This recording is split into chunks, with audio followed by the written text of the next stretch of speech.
제가 어렸을 적에 할아버지와 큰아버지를 만나기만 하면 귀에 못이 박힐 정도로 듣던 이야기가 있습니다.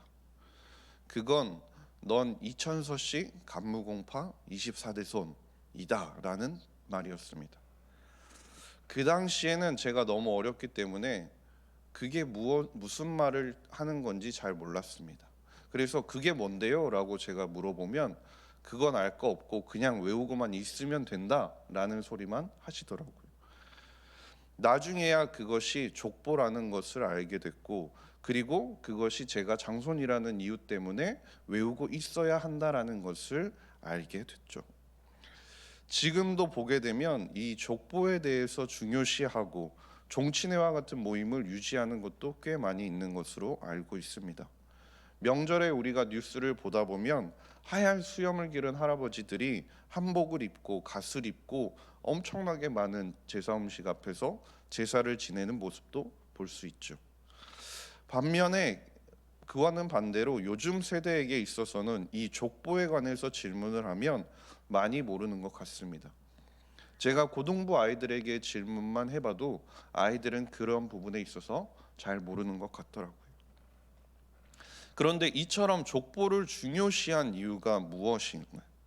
족보가 무엇을 보여주기 때문에 그것을 외우라고 시키는 걸까요? 족보를 보게 되면 그 사람이 누구의 아들이고 누구의 손자이고 누구의 후손인지를 알려주는 것이 바로 족보이죠. 흔히 어른들을 만나서 이야기하다 보면 네가 누구 아들이냐 혹은 누구 손주냐라는 말을 많이 듣게 되는 것도 마찬가지입니다.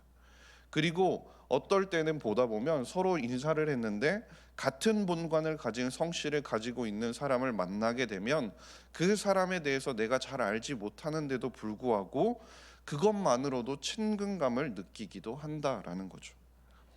즉 내가 누구의 아들인지가 다른 사람이 나를 보는 데 있어서 그 이미지를 결정할 수 있다는 겁니다. 내가 누구의 손주, 누구의 자손인지가 내가 무엇을 할 수 있는지에 대한 가능성과 잠재력이 되어 버린다는 거죠.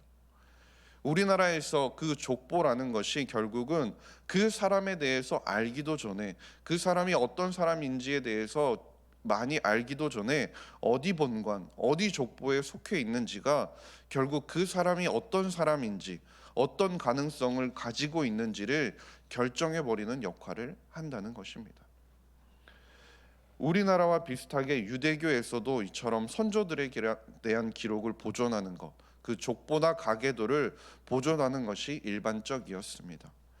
우리가 알고 있듯이 창세기 4장에서 5장에 나오는 가계도를 보아도 역대상 1장에서 9장에 나오는 말씀을 보아도 잘 알 수 있죠. 또한 헬라인들도 역시 그들의 뿌리를 추적하는 것을 매우 좋아했습니다. 그래서 그들을 향해서 이야기할 때 가계도를 함께 보여주면서 이야기를 하면 그들을 설득시키는 데 중요한 역할을 할 수 있었던 것입니다. 그래서인지 마태는 그 자신의 마태복음을 시작하면서 가계의 목록을 가장 앞에 두었습니다. 그런데 누가는 마태와는 다르게 다른 곳에 이 족보를 위치시켜 놓았죠. 누가는 예수님께서 세례를 받으시면서 하나님의 아들로 확정되신 그 사건, 그리고 사장에서 일어나는 사탄이 예수님을 시험하시는 그 사건 사이에 예수님의 가계도 이것을 위치시키고 있다라는 것입니다. 이것은 누가복음을 읽는 우리로 하여금 지금 누가는 예수님은 하나님의 약속하신 아들이 맞는가라는 그 질문에 대해서 분명한 답을 우리에게 보여주기 위해 이곳에 그 예수님의 가계도를 위치시키고 있다라는 것이죠. 누가가 보여주고 있는 이 가계도, 이 족보의 방향성을 보시면요, 마태와는 분명 다르게 현재에서 과거의 방향으로 거슬러 올라가면서 보여주고 있는 것을 알 수 있습니다. 마태는 그 족보가 아브라함에서 멈추지만 누가는 아담에게까지 거슬러 올라가고 결국 아담에서 하나님에게까지 이르게 되는 것을 보여주고 있는 것이죠. 누가는 예수님께서 다윗과 아브라함 그리고 아담과 함께 하나의 족보 안에 있다는 것, 즉 그들이 연관되어 있다는 것을 우리에게 보여주고 싶었다라는 겁니다. 하나의 가게 안에서 다윗을 보여주면서 예수님께서 분명 왕이 되실 수 있는 분임을 우리에게 보여주고자 한 것이고, 그 가게도 끝에 하나님을 보여줌으로써 예수님께서는 인류를 위한 중재자로서 하나님 앞에 나아갈 수 있는 그 권리를 가지고 계심을 우리에게 보여주고 싶었던 것이죠. 하나님의 아들이라는 그 약속된 신분과 다윗의 자손이라는 그 신분을 통해서 유대뿐만이 아니라 이 땅을 통치하실 수 있는 권리를 가지신 분이 예수님이라는 것을 우리에게, 그리고 유대인들에게 증명하는 것이 되는 거라는 겁니다. 우리가 족보를 보면서 조상이 누구인지, 아버지가 누구인지를 보고 그 사람이 어떠한 사람인지를 판단하고 생각하는 것처럼, 예수님의 이 가계도를 우리에게 보여줌으로써 예수님께서 이 땅에 왜 오셨는지, 그리고 예수님께서 어떤 일을 하실 수 있는 분인지, 그리고 어떤 권리를 가지고 이 땅에 오신 분인지를 우리가 알 수 있게 된다라는 것입니다. 그리고 이 가계도는 더 나아가서 유대인들뿐만 아니라 온 인류에게 소망을 보여주는 역할도 하고 있는데요. 우리가 모두 당연하게 족보를 가지고 있지만, 조상을 통해서 태어나게 되었지만, 우리의 족보 안에 있는 어떤 사람으로도 우리가 하나님의 선택된 자녀라는 자격을 받을 수는 없습니다. 그건 분명한 사실이죠. 그런데 우리가 예수 그리스도를 믿음으로 말미암아서 우리가 예수 그리스도의 계보에 속할 수 있게 되고, 하나님의 선택된 자녀로서 그 안에서 우리가 약속과 유업을 받을 수 있게 된다는 것을 우리에게 보여준다는 것입니다.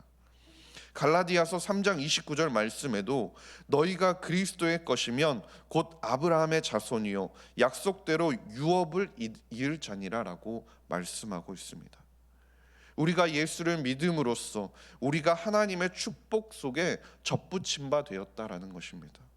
예수를 믿는 모든 사람들은 하나님의 아브라함의 자녀가 되어 그 약속의 계보 안에서 하나님의 축복을 함께 공유할 수 있게 되었다는 것을 보여주기 위한 것이라는 거죠. 그리고 예수님의 가계도를 잘 살펴보게 되면 그 안에는 다윗도 나오고요, 아브라함, 아담 등과 같이 매우 중요한 역사적 인물들로 가득 차 있다는 것을 우리가 보게 됩니다.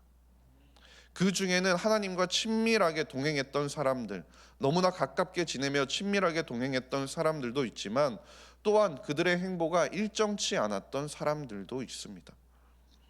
우리가 오늘 함께 읽은 말씀을 잘 살펴보면 우리가 너무나 잘 알고 있는 사람들도 나오는 것을 볼 수 있지만, 반면에 우리에게 전혀 알려지지 않은 사람, 성경에서 찾아볼 수 없는데 이 가계도 안에서만 우리가 그 이름을 접할 수 있는 사람도 있다라는 것입니다. 그러나 분명한 사실은 무엇이냐면 그들 모두가 하나님의 가계도 안에 속해 있다라는 것이죠. 즉 이것은 우리에게도 마찬가지라는 겁니다. 우리가 교회를 다니다 보면, 우리가 교회에서 봉사를 하다 보면 일부의 사람들, 여러 모양으로 교회에서 봉사하고 섬기는 역할을 하게 되면 사람들의 많은 관심도 받고 잘 알려지기도 하는 것은 사실이지만, 대부분의 사람들이 그저 거의 알려지지 않고 조용하게 신앙생활을 하면서 살아가게 되는 것이 많다라는 거죠. 그런데 하나님께서는 다른 사람들에게 우리가 행동을 통해, 우리가 말을 통해, 우리의 섬김을 통해 다른 사람들에게 어떻게 우리가 평가받는지, 어떻게 그 사람들에게 관심을 받고 갈채를 받는지 중요하게 여기시지 않는다라는 겁니다.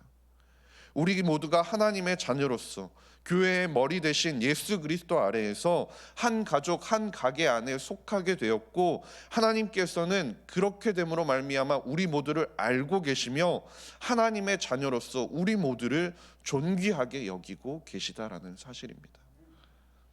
그것이 중요하다는 것이죠. 주 안에서 사랑하는 석관중앙교회 성도님 여러분, 예수 그리스도께서 하나님의 아들이심을 진정 믿으십니까? 그 아들을 통해 우리가 하나님의 자녀가 되는 권세를 누리게 되었음을 믿으십니까? 하나님께서는 자신의 자녀들 모두를 단 한 사람도 예외 없이 귀하게 여기시며 그들의 삶을 일거수일투족 돌보고 계신다는 사실을 믿으십니까? 그렇다면 우리의 삶을 통해, 우리의 입술을 통해 세상 사람들이 우리를 바라보았을 때, 믿지 않는 사람들이 우리의 삶을 보고 우리의 행동을 보고 우리의 말을 통해서 그들이 들었을 때, 우리의 삶을 보고 저 사람은 하나님의 자녀이구나, 저 사람은 예수 그리스도의 제자이구나라는 그러한 모습들을 우리가 보여줄 수 있기를 간절히 소망합니다. 정말 말씀과 기도로 하나님께 붙들림 바 되어서 우리가 하나님의 자녀로 접붙임 바 되어 하나님의 그 가게 안에 속하였음을, 우리가 하나님의 축복을 받는 그 언약의 백성이라는 것을 믿음으로 그것 가운데, 세상 가운데 살아가는 저와 모든 성도님들이 될 수 있기를 주님의 이름으로 간절히 소망합니다. 기도하겠습니다. 하나님 아버지, 감사합니다. 오늘도 말씀을 통해 우리의 믿음의 뿌리가 어디인지를 깨닫게 하시니 감사드립니다. 자격 없는 우리를 택하여 주시고 우리를 자녀 삼아 주시기 위하여 예수 그리스도를 보내어 주심으로 우리가 하나님의 자녀가 되는 권세를 누리게 하시니 감사드립니다. 우리가 하나님의 자녀 되었으니 세상 가운데 빛과 소금의 역할을 감당하는 저와 모든 성도님들이 되게 하여 주시옵소서. 감사드리며 모든 말씀 우리 구주 예수 그리스도의 이름으로 기도드렸습니다. 아멘. 우리 주님 예수 그리스도의 은혜와 하나님 아버지의 사랑하심과 성령의 교통하심이 하나님의 백성들 가운데 함께 하시기를 간절히 축원하옵나이다. 아멘. 이 시간 함께 기도하실 때 담임 목사님이